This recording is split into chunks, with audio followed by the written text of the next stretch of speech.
Well, the once proud BBC, the British Broadcasting Corporation, or BBC as I used to say because they always talk so posh, which is similar to Radio New Zealand and TVNZ here in terms of taxpayer involvement and funding.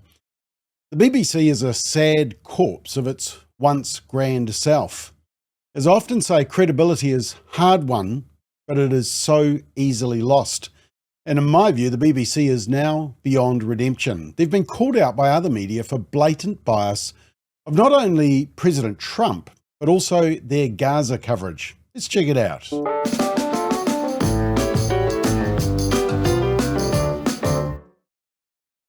So, according to a Telegraph exclusive story, it says this: BBC doctored Trump's speech, internal report reveals. The BBC doctored a Donald Trump speech by making him appear to encourage the Capitol Hill riot, according to an internal whistleblowing memo seen by the Telegraph. A panorama program broadcast a week before the US election,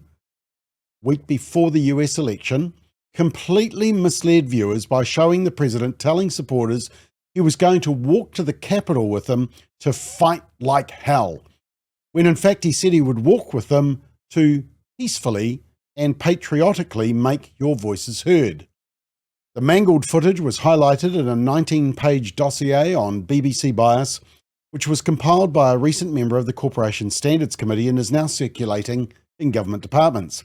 The dossier said the program made by the US president say things he never actually said.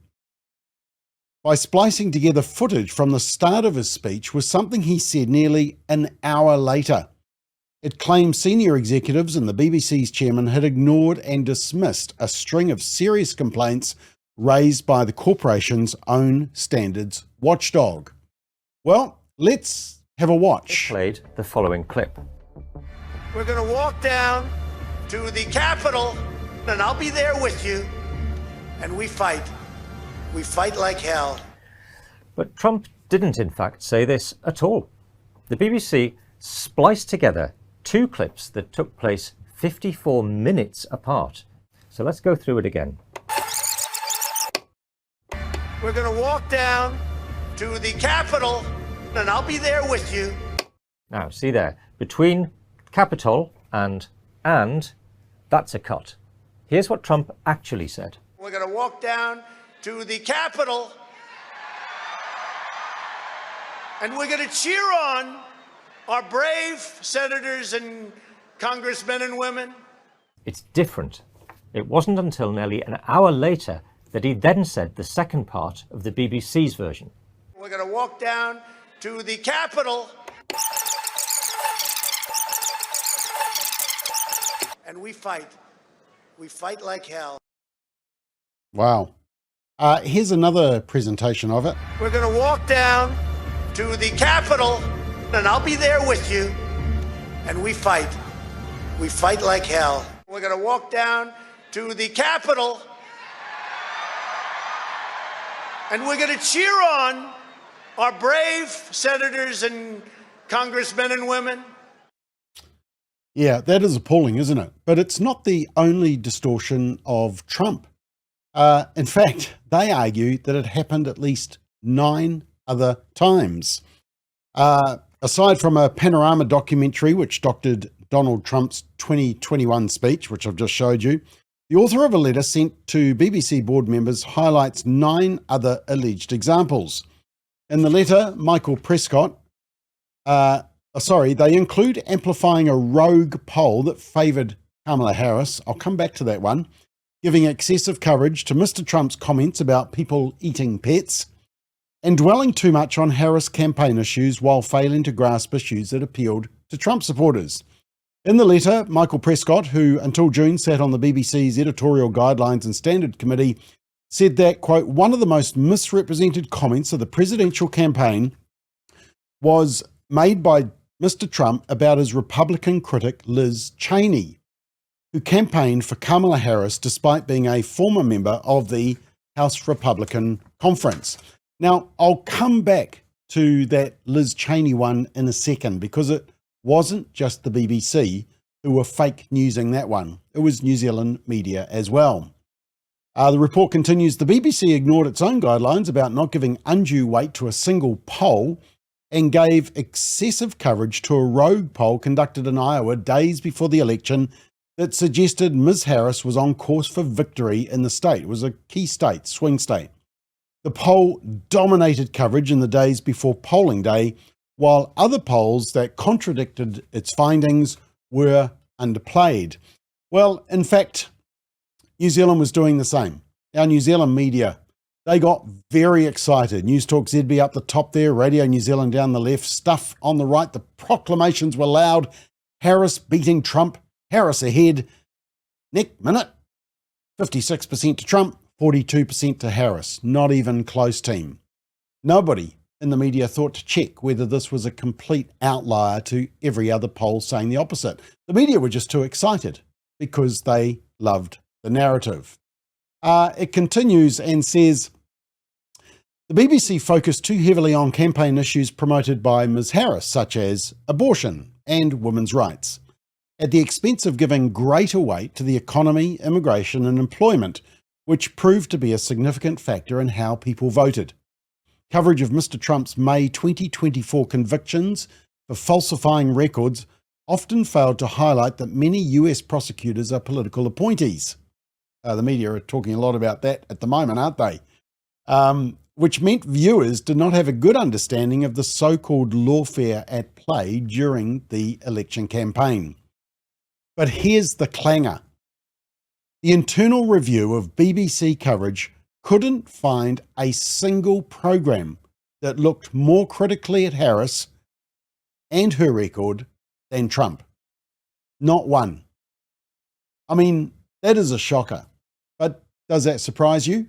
No, me neither. But the leaked report said it wasn't just Trump that was the victim of this manipulated coverage. According to GB News in the UK, they said the BBC's Arabic news channel minimised Israeli suffering in the war against Gaza in order to paint Israel as the aggressor. Claims and allegations against Israel were said to have been raced to air without appropriate checks, while BBC Arabic gave more time to statements from Hamas. Oh yes, we had that in New Zealand as well, didn't we? The memo also says the channel had a desire always to believe the worst about Israel while giving unjustifiable weight to Hamas's claim about the death toll in Gaza. Sounds like Stuff's news at 6 o'clock on Channel 3. Speaking with The Telegraph, the former director of BBC Television, Danny Cohen, said the BBC was not safe in the hands of its current managers, who should hang their heads in shame and resign. According to The Telegraph, this will get you, the memo includes an example of one man who said Jews should be burned as Hitler did. He appeared as a guest on BBC Arabic 244 times in 18 months. Another individual described Israelis as less than human. They appeared 522 times in the same period. Now, the broadcaster also called into question earlier in the year after a BBC Two documentary titled Gaza, How to Survive a War Zone. And it was revealed to have been narrated by the son of a Hamas official. Ofcom, which is the regulator in the UK, described the program's failure to disclose information on the narrator's father as materially misleading. It meant that the audience did not have critical information which might have been highly relevant to their assessment of the narrator and the information he provided. Yeah, you think? Now, you'll note that the report image I'm showing is actually an earlier one from the Australian. I bet you didn't see or hear anything about this Gaza media or this Gaza documentary being narrated by a terrorist's son. But look, I didn't see anything in the New Zealand media. Happy to be corrected on that. But I can't imagine our media wanting to share that story, eh? You see, the problem is you're being both lied to and misled. But before we point the finger at the BBC, what about our news media? Well, let's go back to that Liz Cheney one. The BBC were called out for their coverage. How did our media do? Well, badly. I mean, the New Zealand headlines all screamed about Trump's comments that Liz Cheney should be fired upon with guns. Shocking comments. You can see there's stuffs. Donald Trump suggests war hawk Liz Cheney should have guns trained on her face. Radio New Zealand, Trump suggests Liz Cheney should face firing squad for her foreign policy stance. Once again, context matters. Here's the actual commentary, which the New Zealand media didn't provide. Cheney was he said, I really want to thank you. He said, now I'm so glad that I actually endorsed you. It's amazing, but that you would do this. And I didn't speak to him about it. But then, go a couple of years forward or go now.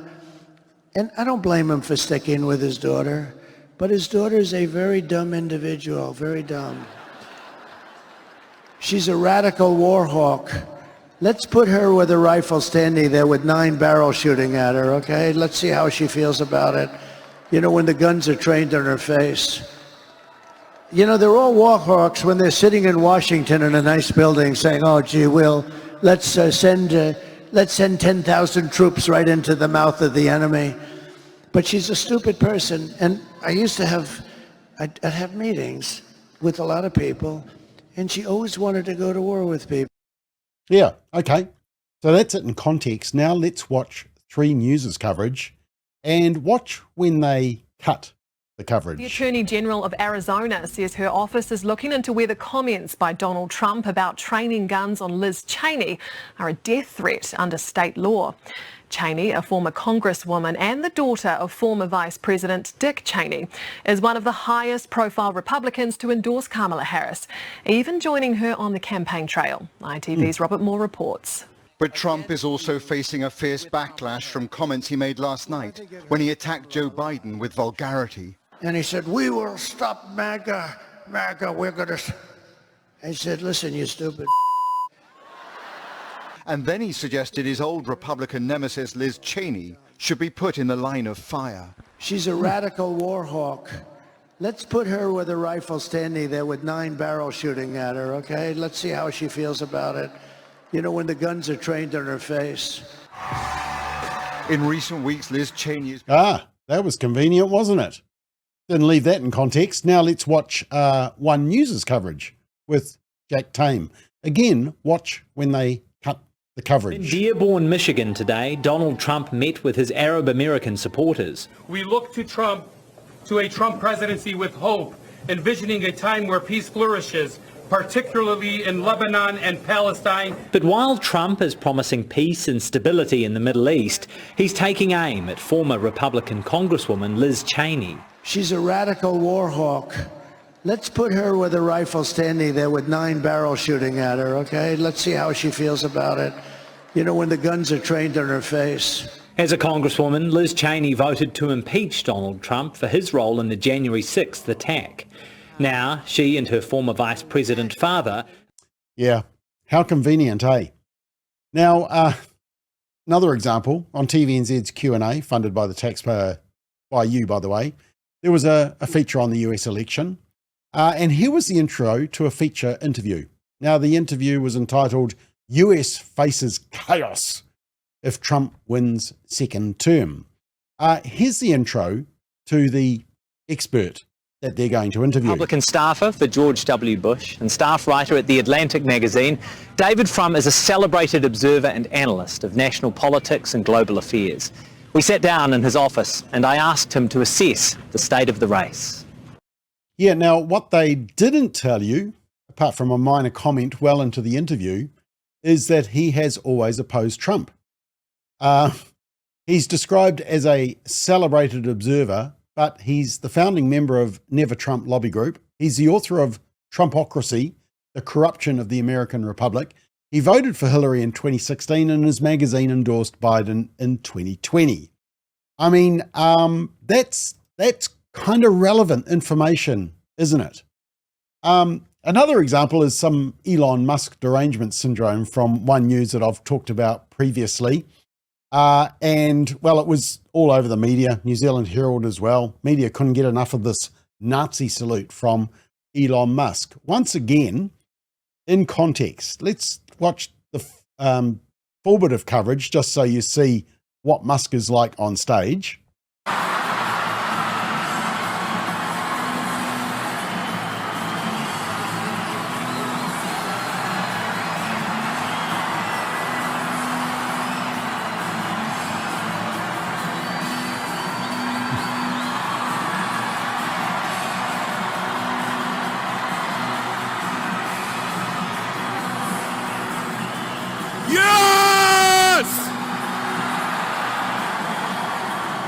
And I just want to say thank you for making it happen. Thank you.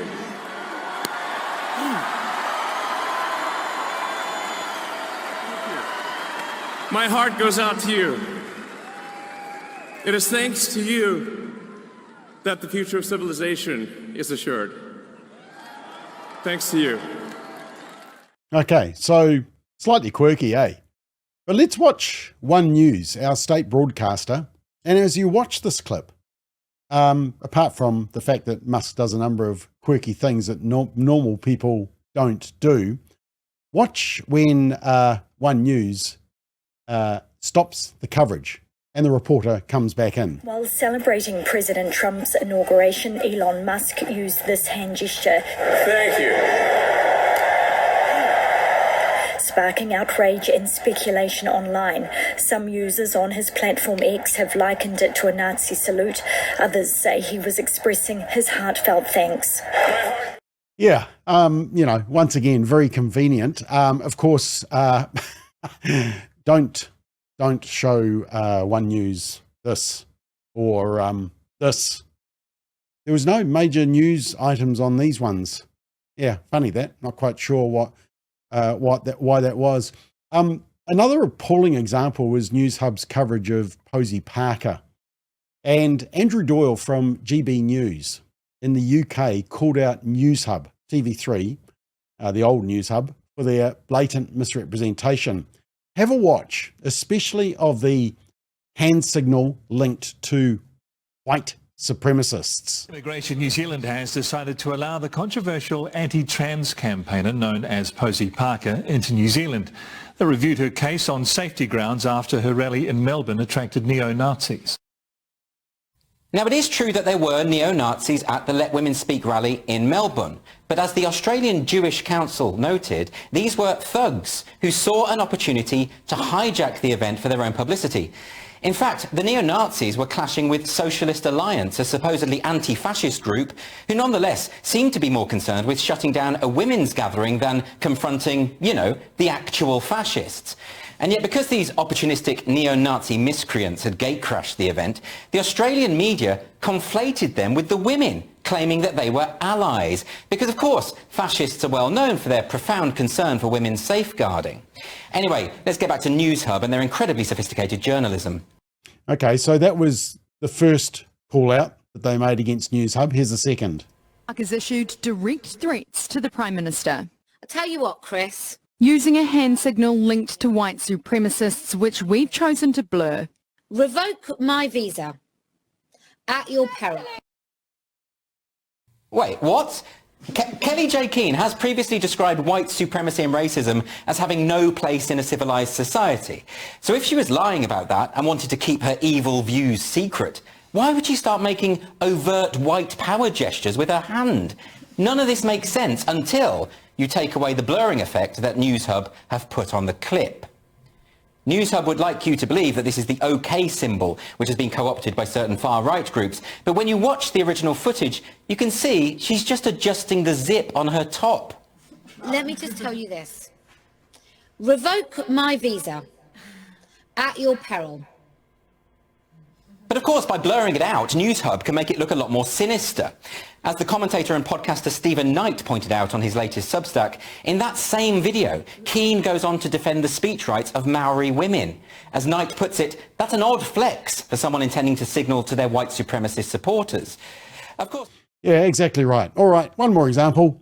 I've told you this one before. One News reporter, Jack Tane, grossly misrepresented former President Donald Trump's comments about protecting women from illegal immigrants. You might remember this one.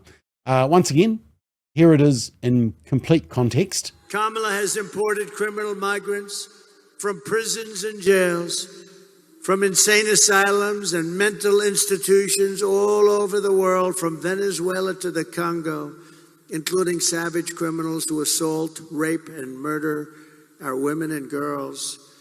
Anyone who would let monsters kidnap and kill our children does not belong anywhere near the Oval Office. They said, sir, I just think it's inappropriate for you to say, pay these guys a lot of money. Can you believe it? I said, well, I'm going to do it whether the women like it or not. I'm going to protect them. I'm going to protect them from migrants coming in. I'm going to protect them from foreign countries that want to hit us with missiles and lots of other things.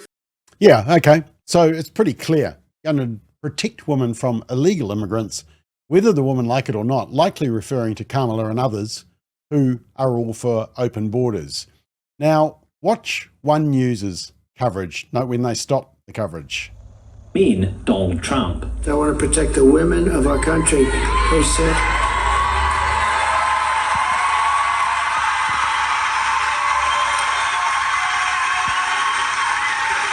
They said, sir, I just think it's inappropriate for you to say.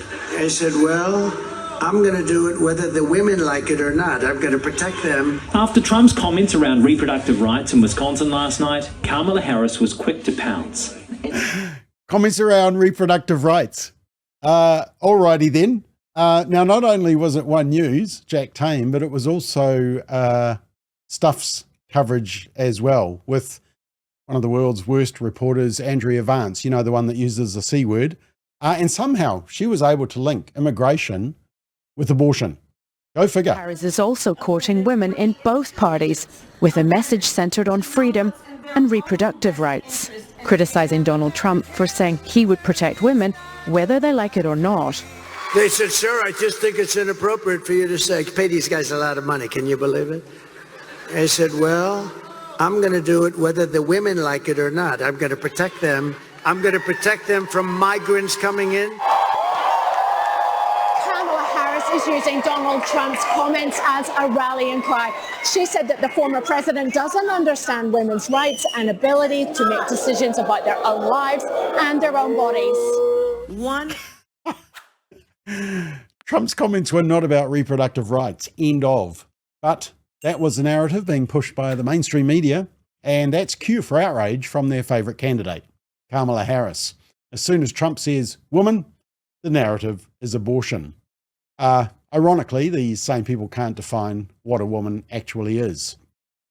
Look, out of all this, the Brits should have no doubt that the BBC and the news service that they are receiving cannot be trusted at the moment. But the same applies to us Kiwis also, sadly.